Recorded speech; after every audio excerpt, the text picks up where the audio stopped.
Hi, this is Linda Lang from thoughtchange.com. I have Dan Long with me.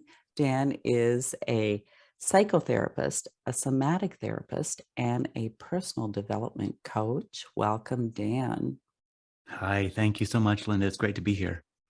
So it's really interesting to me, Dan, that you've got the somatic and the psychotherapy thing going on. You're working with the body and the mind and the emotions Mm, to help people transform. yes, yeah. It's the most beautiful gift to be able to have been introduced to that 10 years ago, and now I get to do that with people and watch what happens for them. I had a huge experience with my therapist 10 years ago, maybe a little longer, and when I decided I wanted to be a therapist, I said, "Ooh, I'm going to work this way, not too much head. I want a balance of head and heart, and then let's bring in the body, and there we go."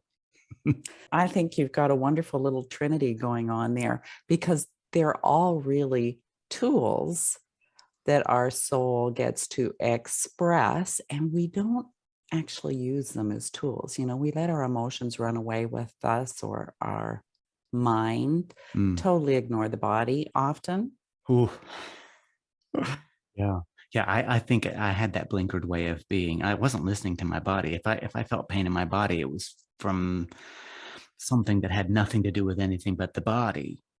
I didn't see a relationship between even just the mind and the body. And then if you think about like what's happening with our spirit and just the whole package, I didn't have any way of accessing the knowledge, I like to call it. So yeah, somatic work, the best.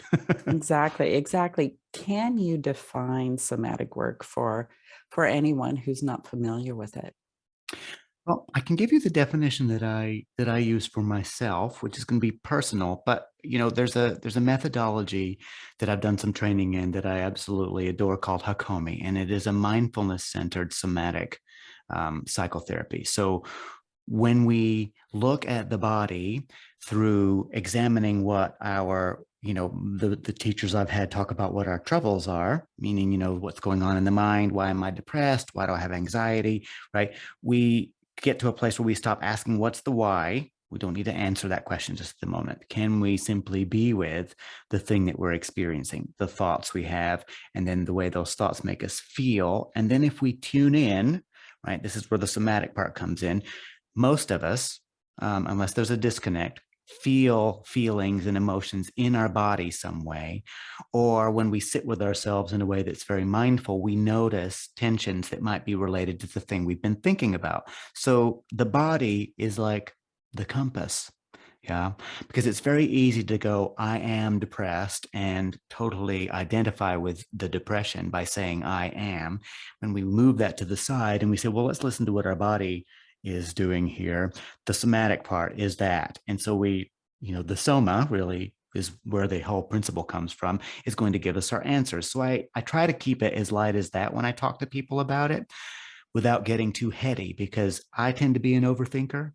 And so if I can release the thinking part and just go with the listening and being with, which is a principle of Hakomi, when we can just be with these things without trying to figure them out, do anything, or fix them, we get answers.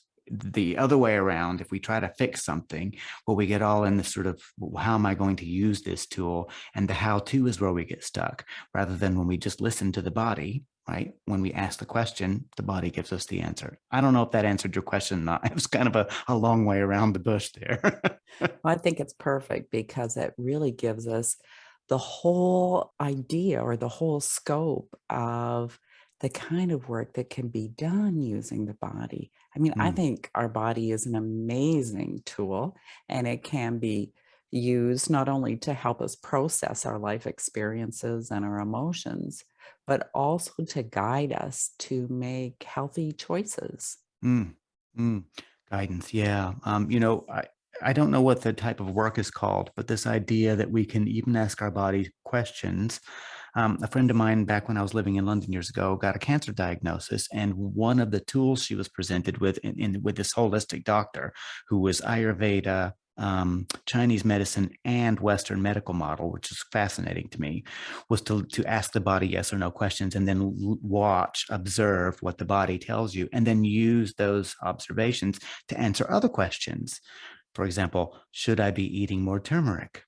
Or should I be cutting down on the fats, right? And the body would answer, which I find fascinating. I think the body is that attuned to the subconscious, to the higher power, to give us those answers if we're willing to listen. Yeah, absolutely. And of course, our unconscious primary directive is to stay alive, right? Mm, mm, yeah. So, yeah, I think it's a fascinating way to work with the body. It's something I've done for many, many years as well.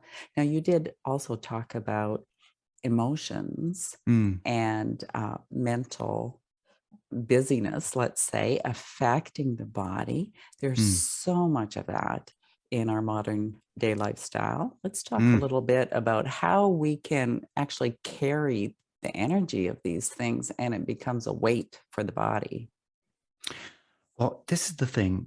And I'd love to hear what you say about this because, I'm often looking at any kind of work I do, like I said, through a mindfulness lens and, of course, the somatic lens. But when it comes to being aware, like developing awareness, and we might develop awareness through just a mindful breath practice. Maybe we've never done that before. And so I teach you this very simple. Can we just pay attention to the breath and nothing else? And then we notice the mind comes in. And if we can do that in a non judgmental way, the mind's going to come in with a laundry list of things while we're trying to pay attention to the breath. Right? This is all work of John Kabat-Zinn. We can turn our attention back to the breath without judging what the mind has to say. So here's the dealio. Intrusive thoughts are going to be a thing for us, I think, for the entirety of our existence. I know that the Dalai Lama talks about how his mind still has intrusive thoughts that comes in. The way he observes them is what brings him into his power, really.